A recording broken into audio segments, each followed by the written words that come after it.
ஸ்தோத்திரம் யாவரும். இந்த மாலை வேளையிலே உங்களை பார்ப்பதில் மிக சந்தோஷம்.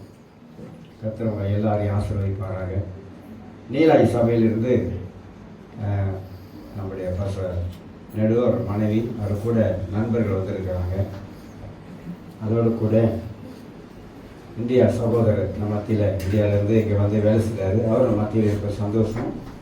காராக் திருச்சபையிலேருந்து ஒரு சிலர் வந்திருக்கிறாங்க. அவங்க இருப்பதையும் இந்த சந்தோஷம். கர்த்தர் உங்களை ஆசீர்வதிப்பாக. மற்ற சபைக்கு வந்திருக்க எல்லா நண்பர்கள் உங்களை ஆண்டவராக இயேசுவின் நாமத்தில் வாழ்த்து வரவேற்கின்றோம். இந்த குணா வந்திருக்கிறாரு நீலாயிலிருந்து. அவர் இருக்கிற சந்தோஷம். சரி, இன்னும் கொஞ்சம் பேர் வந்துக்கிட்டு இருக்கிறாங்க. சரி,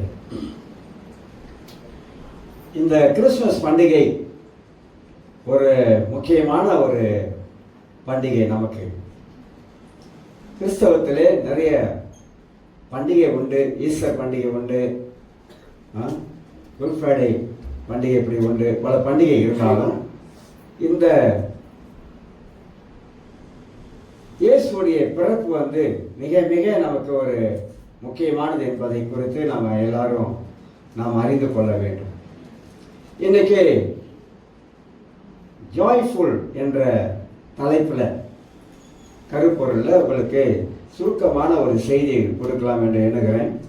பிற்பாடு உங்களுக்கு பல நிகழ்ச்சிகள்லாம் ஏற்பாடு பண்ணப்பட்டிருக்கிறது. ஏன் கிறிஸ்துமஸை நாம் கொண்டாட வேண்டும்? ஏன் பிறந்த நாளை, இயேசுடைய பிறந்த நாளை நாம் கொண்டாட வேண்டும்? இதுக்கு ஒரு அர்த்தம் இருக்கிறதா? கொண்டாடுவதற்கு அர்த்தம் இருக்கிறதா என்று நீங்கள் பார்த்தீங்கன்னா, லூக்கா எழுதின சுவிசேஷம் 2ஆம் அதிகாரத்திலே 10ஆம் வசனத்தையும் 11ஆம் வசனத்தையும் நான் வாசிக்கிறேன். இதுதான் நம்முடைய கிறிஸ்துமஸுடைய தலைப்பு.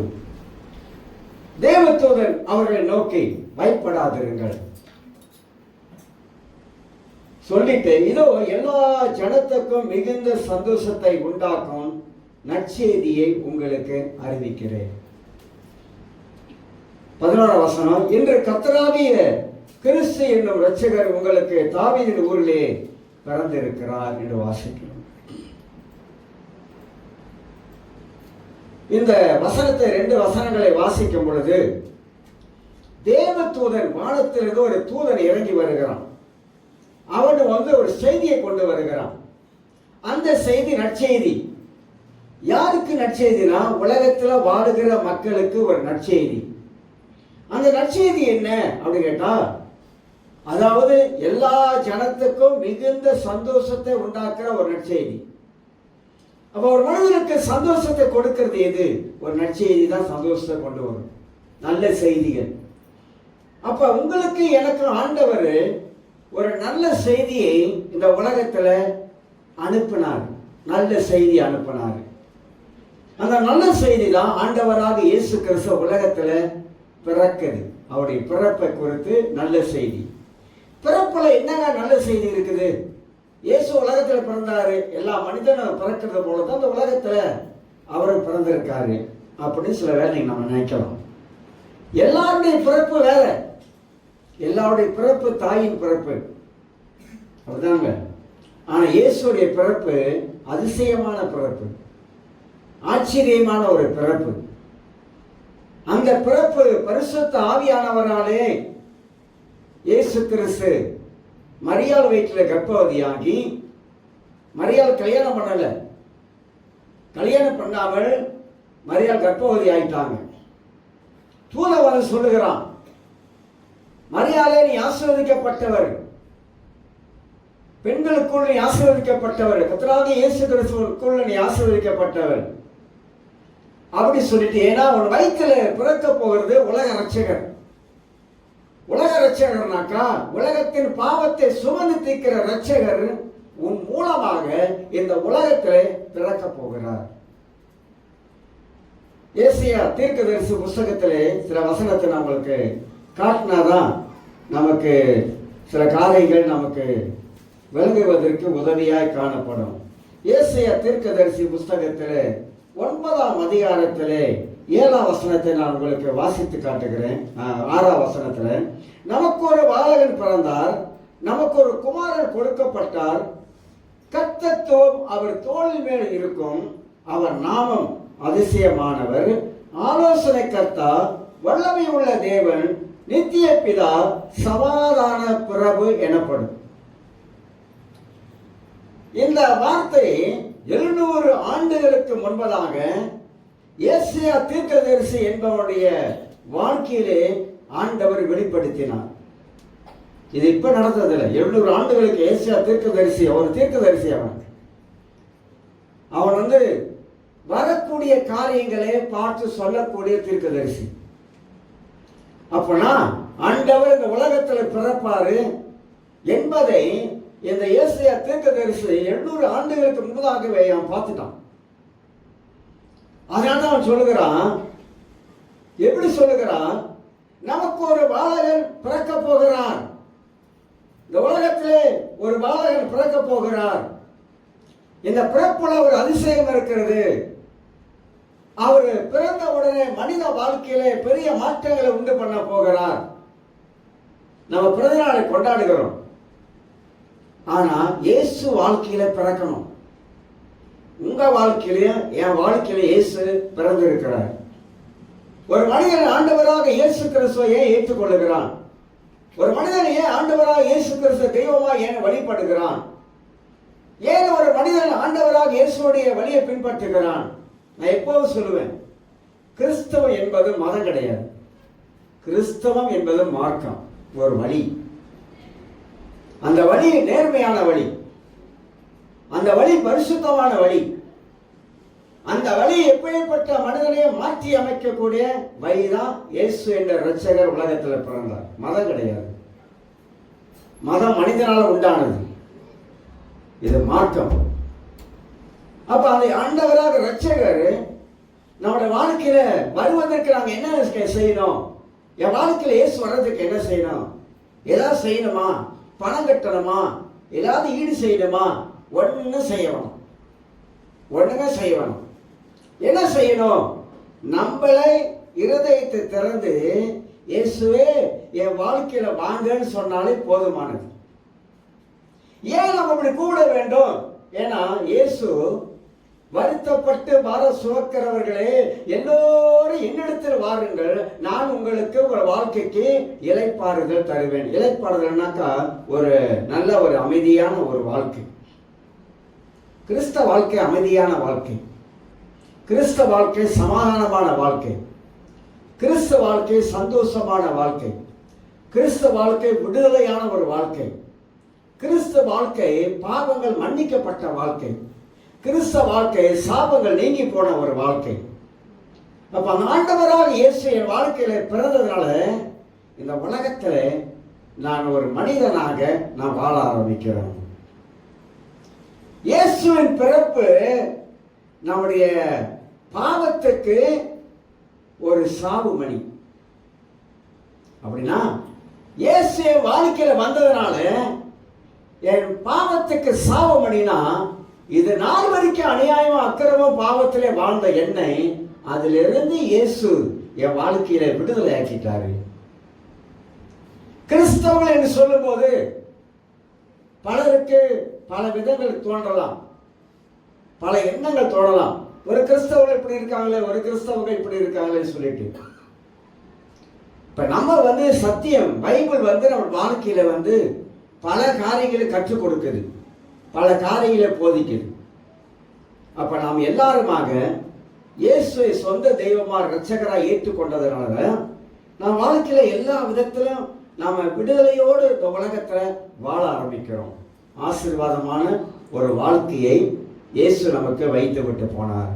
அப்ப அவருடைய பிறப்புல பாருங்க, அவர் பிறந்ததுனால யோவான் சொல்றாரு, இதோ உலகத்தின் பாவத்தை சுமந்து தீர்க்கிற தேவாட்டு குட்டி அப்படின்னா வெளிப்பாடா சொல்றாரு, வெளிப்பாடா சொல்றாரு. அப்பனா உலகத்தின் பாவத்தெல்லாம் இயேசுதான் சுமந்தார். ஏன் சுமந்தார்னா, மனிதன் பாவத்தில் விழுந்து விட்டான். பாவத்தில் விழுந்த மனிதனை மீண்டுமாக அவனை காப்பாற்றுவதற்காக இயேசு என்ற இரட்சகர் பூமியிலே பிறந்தாரு. என்னங்க மனிதன் அப்படி பாவம் செய்தான்? ஏங்க கிறிஸ்தவ உலகத்துல பாவம் பாவம் பாவம்னு பேசுறாங்க? பாவம் தாங்க மனித வாழ்க்கை மரணத்தை கொண்டு வருது. பாவத்தின் சம்பளம் மரணம் என்று பைபிள் போதிக்குதுங்க. அப்ப பாவத்திலிருந்து நம்ம விடுதலை ஆனாதான் நம்ம வாழ்க்கையில பரிசுத்தமா வாழ்வதற்கு தேவன் உதவி செய்வார். அப்ப கடவுள் யாரு? ஆண்டவர் எப்படிப்பட்டவர்? கடவுளை அறிகிற அறிவு நமக்கு வரணும். தேவன் அறிகிற அறிவு, தேவன் எப்படிப்பட்டவராக இருக்கிறார். சகல அண்டசாரங்களை படைத்தவர், உலகத்தை படைத்தவர். என்னைக்கா நினைச்சு பார்த்துருக்கிறோமா? வானத்துக்கு மேல அண்ணாந்து பார்க்கிறோமே, நட்சத்திரங்களை பார்க்கிறோமே, நட்சத்திரங்கள். இந்த நட்சத்திரங்கள் யார் உண்டாக்கணும்? இந்த நட்சத்திரங்கள்லாம் சின்ன சின்னதான். அவள் நம்ம கண்ணோட பவருக்கு அந்த நட்சத்திரங்கள் மின்றதை நம்ம பார்க்கிறோம். இந்த உலகம் எதில் தொங்க விட்டுருக்கு? அந்தரத்தில் தொங்க விட்டுருக்கு. எனக்கே நினைச்சிருக்கோமா? கடவுளை எவ்வளவு வல்லமை உள்ளவர் என்பதை யோசித்து பார்த்திருக்கிறோமா? கடவுளுக்கு என்னத்தை ஈடுகட்ட முடியும்? ஒன்னும் ஈடுகட்ட முடியாது. ஏதாவது மனிதன் ஈடுகட்ட முடியுமா? ஒன்னும் ஈடுகட்ட முடியாது. ஏங்க எல்லாத்தையும் படைச்சாரு? சகலத்தையும் மனிதனுக்காக உண்டாக்கினார். மனித உலகத்திலே நன்றாக வாழ்வதற்காக. அதனால கடவுள் என்று சொல்லும் பொழுது, ஆண்டவர் என்று சொல்லும் பொழுது, அவர் மகா பரிசுத்தமானவர். பரிசுத்தமான கடவுளுக்கு முன்னாக மனிதன் போய் நிற்க முடியாதுங்க. நாம எல்லாம் பாவத்தில் இருந்து பாவிகளா வாழ்ந்தவங்க. நாம் அவர்கிட்ட நெருங்க முடியாது. ஏன்னா கடவுள் அவ்வளவு பரிசுத்தம் உள்ளவர். ஆனா அந்த தேவனிடத்தில் நெருங்குவதற்கு இயேசு என்ற அந்த பெயர் மட்டுமல்ல, அந்த கல்வாரி சிலுவையிலே அவர் ரத்த சிந்தனாலே அந்த ரத்தத்தின் மூலமாக மனித வாழ்க்கையில பாவ மன்னிப்பு வந்தது. பழைய ஏற்பாட்டு காலங்களில் கிடா வெட்டினாங்க, ரத்தத்தை ஆண்டவருக்கு செலுத்தினாங்க. அதன் மூலமா பாவம் போகும் அப்படின்னு நினைச்சாங்க. பழைய ஏற்பாடு காலத்துல யூதர்கள் நினைச்சாங்க, இதன் மூலமா என் பாவம் போயிடும் அப்படின்னு. பாவம் போகல. பாவம் செய்து கொண்டே இருந்தாங்க. மனிதன் பாவம் செய்து கொண்டே இருந்ததால்தான் இயேசு உலகத்தில் பிறந்து பூமியிலே வளர்ந்து அற்புத அடையாளங்கள் செய்து கல்வாரி சிலுவையிலே ரத்தம் சிந்தப்பட்டு, வசனம் சொல்லுகிறது, ரத்தம் சிந்துதல் இல்லாமல் மனிதனுக்கு பாவ மன்னிப்பே இல்லை. அப்படின்னா உங்க ரத்தம் ஏன் ரத்தமோ பாவத்தின் ரத்தம். ஆனா இயேசு ரத்தம் பரிசுத்தம் உள்ள ரத்தம். பாவ ரத்தத்தை கழுவுவதற்கு பரிசுத்தமான ரத்தம் தேவை. அதனால்தான் அவர் கடவுளாக இருந்தவர் மனிதனா உலகத்தில் பிறந்து இந்த உலகத்தில் சிலுவையிலே அறையப்பட்டு அவர் ரத்தத்தின் மூலமாக மனிதகுலத்துக்கு இந்த பாவ மன்னிப்பு உண்டாக்க வேண்டும் என்பதற்காகத்தான் சிலுவையிலே இயேசு ரத்தம் சிந்தினார். ஒரு அழிய சொல்லுங்க. அப்ப இயேசு பிறந்ததற்கு நிறைய வார்த்தைகள் வசனங்கள் சொல்லப்பட்டிருக்கு. இன்னைக்கு கிறிஸ்தவர்களுடைய வாழ்க்கையில ஒரே நம்பிக்கை, சிறுவரே கேள், உன் தேவனாக கர்த்தர் ஒருவரே கர்த்தர், ஒருவரே கர்த்தர், ஒருவரே ஆண்டவர், ஒரே தேவன், ஒரே ஆவியானவர், ஒரே விசுவாசம், ஒரே ஞானஸ்தானம், எல்லாம் ஒண்ணுதான். அதனால்தான் பிறந்த நாளை கொண்டாடுகிறோம். இயேசுடைய பிறந்த நாளை கொண்டாடுகிறோம். அப்ப தேவதூதன் சொல்றான், யாரும் சொல்ல, மனிதன் சொல்லல, வானத்துல இறங்கி வருகிறான், தேவதூதன் சொல்லுகிறான். எல்லா ஜனத்துக்கு மிகுந்த சந்தோஷத்தை உண்டாக்குற நற்செய்தி சொல்லுகிற நல்ல செய்தி மக்களுக்கு வந்திருக்குது. நீ மத்திய சுவிசேஷத்துல நீங்க வாசித்து பார்த்தீங்கன்னாக்கா சொல்லப்படுகிறது, இருளில் இருக்கிற ஜனங்கள் பெரிய வெளிச்சத்தை கண்டார்கள். மக்கள் இருள் இருக்கிறவர்கள் ஒரு வெளிச்சத்தை கண்டார்கள். இயேசு சொல்றாரு, நானே உலகத்துக்கு ஒளின்னு சொன்னாரு. நானும் ஒளின்னு சொல்லல, நானே உலகத்துக்கு ஒளின்னு சொன்னார். நான் தான் உலகத்துக்கு ஒளி. அப்பனா கடவுள் ஒளியானவர். யோவான் சொல்லுகிறான், கடவுளை ஒருவனும் ஒரு நாளும் கண்டதே இல்லை, கண்டதே கிடையாது. காணாத இறைவனை மனித உலகத்தில் காணும்படியாக மனித உருவத்திலே உலகத்தில் பிறந்தாரு. இயேசு இடத்துல கேட்கிறாரு, என் இடத்துல பாவம் உண்டு என்று உங்களால் யாரால் சொல்ல முடியுமான்னு கேட்கிறாரு. பையன் சொல்றாரு, உலகத்தில் பிறந்த ஒரு மனிதன் இந்த வார்த்தையை யாரும் சொல்ல முடியாது, சொன்னதும் கிடையாது. ஏன் இயேசு அப்படி சொல்றாருனாக்கா, அவர் பாவம் இல்லாமல் பரிசுத்த ஆவினாலே பிறந்தவர். அவருக்கு பாவம் கிடையாது. கடவுள் பரிசுத்தம் உள்ளவர், மகா பரிசுத்தம் உள்ளவர். அதனால தான் மனிதனை பரிசுத்தமாக்குகிறார், மனிதனை பரிசுத்தப்படுத்துகிறாரு, பரிசுத்தப்படுத்தி கொண்டு வராரு. அப்ப கடவுளை தொழுது கொள்ளுகிறவர்கள் ஆவியோடு உண்மையோடும் பரிசுத்தத்தோடு தொழுது கொள்றாங்க. இதாங்க கிறிஸ்தவ வாழ்க்கையில் இருக்கிற வித்தியாசம். ஏன்னா தேவனுடைய போதனை எல்லாம் அற்புதமானது. பைபிளில் இருக்கிற போதனைகள் எல்லாம் அற்புதமானது, ஆச்சரியமானது. ஒரு மனிதன் பைபிளில் எழுதப்பட்டு இருக்கிற போதனைகளை அவன் கை கொள்ளும் போது, கடைப்பிடிக்கும் போது, அவன் வாழ்க்கையில மாபெரும் ஆசீர்வாதங்களை பார்க்க ஆரம்பிக்கிறாங்க. ஆசீர்வாதங்கள். கடவுளை மனிதனை ஆசீர்வதித்தார். ஆதாம் ஏவாளை உண்டாக்கி ஏதேன் தோட்டத்தில் கொண்டாந்து வைத்து, முதல் வார்த்தை தேவனுடைய வாயிலிருந்து வந்த வார்த்தை, பலுகி பெருகி கீழ்ப்படுத்தி பூமியை ஆண்டு கொள்ளுங்கள் என்று சொல்லி அவங்களை ஆசீர்வதித்தார். அதுதான் இன்னைக்கு மனிதன் ஆசீர்வாதத்தை இழந்து வாழ்றாங்க. சொல்றாங்க என்னன்னு தெரியலங்க, சாபமா என்னன்னு தெரியலங்க, வாழ்க்கையில விருத்தியே இல்லை, குடும்பத்துல விருத்தி இல்லை, கையிட்டு செய்கிற காரியத்தெல்லாம் ஒன்றும் வாய்க்க மாட்டுது, எதை தொட்டதெல்லாம் ஒன்றும் வாய்க்க மாட்டுது. சில தமிழில் சொல்லுவாங்க, ஏழராத்து சனி வேறு பிடிச்சிருச்சான்னு கூட கேட்பாங்க. பார்த்துருக்கீங்களா? ஒரு வேலை நினைக்கிறேன், ஏழராத்து சனி எதுவும் பிடிச்சிருச்சா? எந்த சனியும் பிடிக்கல. சில நினைக்கிறாங்க சனியன்னா கெட்டது நினைக்கிறாங்க. சனின்னு என்ற வார்த்தை கெட்டது இல்லை, நீங்கள் படித்து பார்த்தா உங்களுக்கு தெரியும். அந்த காலம் சொல்லுவாங்க, அப்படி சொல்லி சொல்லி அதை கெட்டதாக்கிட்டாங்க. ஆனால் நம்ம வாழ்க்கையில் இந்த ஆசீர்வாதங்கள் இல்லாமல் போகும்போதெல்லாம் நம்ம பெரும்பாலுமாக கடவுள் இருக்கிறாரா இல்லையா அப்படிலாம் நமக்கு கேள்வி வருகிறது. ஆண்டவர் இருந்தாரா, ஏன் வாழ்க்கை இப்படி இருக்குது அப்படின்னு கேட்கணும். கடவுள் இருக்கிறாரு, நீ எப்படி வாழ்ற, அதுதான் முக்கியம். கடவுள் இருக்கிறார், ஆண்டவர் இருக்கிறாரு. ஆனா மனிதன் தன் வாழ்க்கையை விருப்பம் போல வாழ ஆரம்பிச்சுட்டான், தன் இஷ்டம் போல வாழ ஆரம்பிச்சுட்டான். தான் நினைக்கிறதெல்லாம் செய்யணும்னு மனிதனுக்கு ஆசை. நான் என்ன நினைக்கிறேன், என் உள்ளத்துல என்ன ஆசை இருக்கு, அதெல்லாம் நான் செய்யணும் அப்படின்னு மனுஷன் நினைக்கிறான். அதனால தான் ஆசை, தோசை, அப்பள வடை. ஆசை மனிதனுக்கு எடுத்துருது, தேவையில்லாத ஆசை. ஆனா பைபிள் நமக்கு நல்ல அருமையான வார்த்தைகளை கடவுள் போதிக்கிறார். மனிதன் இப்படிதான் வாழணும், இப்படிதான் மனிதன் இருக்கணும் என்பதற்காகத்தான் இயேசு அந்த பூமியிலே எல்லா ஜனத்துக்கும் மிகுந்த சந்தோஷத்தை உண்டாக்குற ஒரு நல்ல செய்தியை தேவதூதன் வைத்து விட்டு போனான் என்பதை நான் பார்க்கிறோம். ஆக மத்திய எழுதின சுவிசேஷத்தில் 1:21 வாசிக்கிறோம். அதையும் வாசித்துக்கு சுருக்கமாக நான் நிப்பாட்டுறேன். மத்திய 1:21 வாசிக்கிறேன் பாருங்க. அருமையான ஒரு வார்த்தையை ஆண்டவர் எழுதி வச்சிருக்க. எல்லாருக்கும் தெரியும் தான், தெரியாத வசனம் இல்லை பைபிளில். அந்த வசனத்தை அடிக்கடி எல்லாரும் நம்ம வாசிக்கிறேன். அவள் ஒரு குமாரனை பெறுவான், அவருக்கு இயேசு என்று பெயரிடுவாயாக, ஏனெனில் அவர் தமது ஜனங்களின் பாவங்களை நீக்கி அவர்களை ரட்சிப்பார்.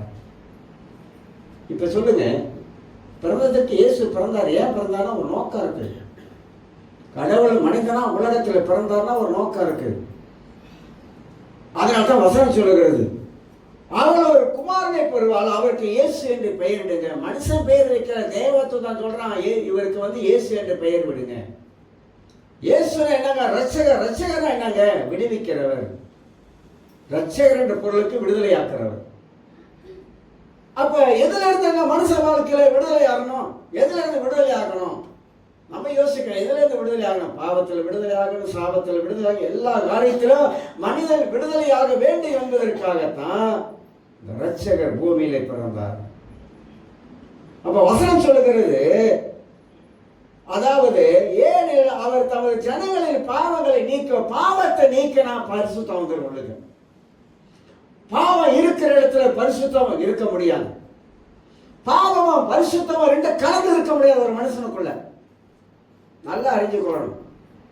பாவம் செஞ்சுக்கிட்டே கடவுள் ஆராதிக்கலாமா? முடியாதுங்க. பாவத்தை நிப்பாட்டு.